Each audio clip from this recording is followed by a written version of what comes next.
20 ঘন্টা ধরে অনশন করছে, সারা রাত এখানে তিনি মশার কামড় খেয়েছেন।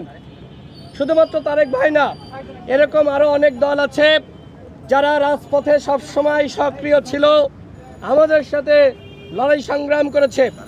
যদি কোনো দলকে নিবন্ধন দিতে হয়, তার 1 নম্বর শর্ত হতে হবে রাজপথে সে কতটুকু সক্রিয় ছিল।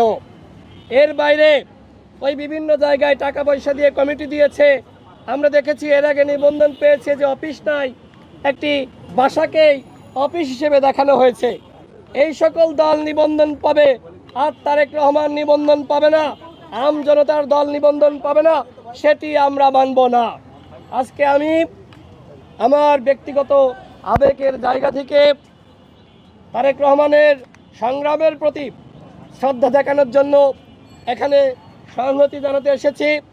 আমি প্রধান নির্বাচন কমিশনারের কাছে যাব, তার সাথে কথা বলবো কোন প্রক্রিয়ায় অন্য দলগুলোকে নিবন্ধন দেওয়া হয়েছে আর কেন তারেক রহমান নিবন্ধন পায়নি সেটি জানার জন্য প্রধান নির্বাচন কমিশনারের কাছে যাব এবং তার কাছে জানতে চাইব।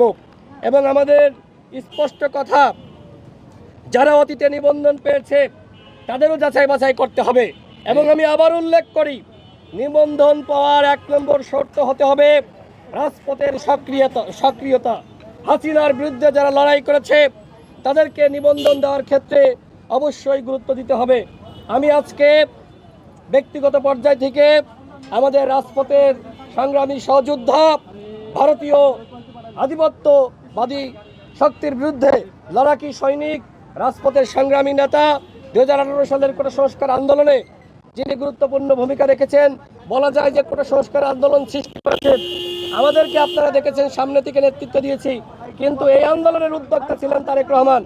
এমনকি আমরা দেখেছি এই 24-এর গণঅভ্যুত্থানে তিনি আটক হয়েছিলেন।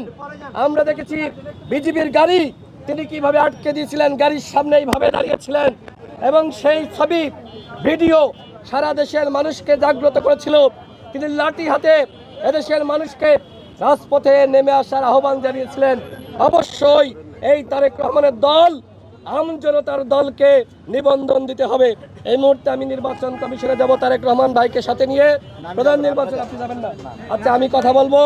তারেক রহমান ভাই যেহেতু এখানে অনশন করছেন, তার অনশন তিনি অসুস্থ হয়ে যাবেন, প্রধান নির্বাচন কমিশনের সাথে কথা বলবো, সেই লক্ষ্যে আমি এখন নির্বাচন কমিশনের ভিতর ঢুকবো।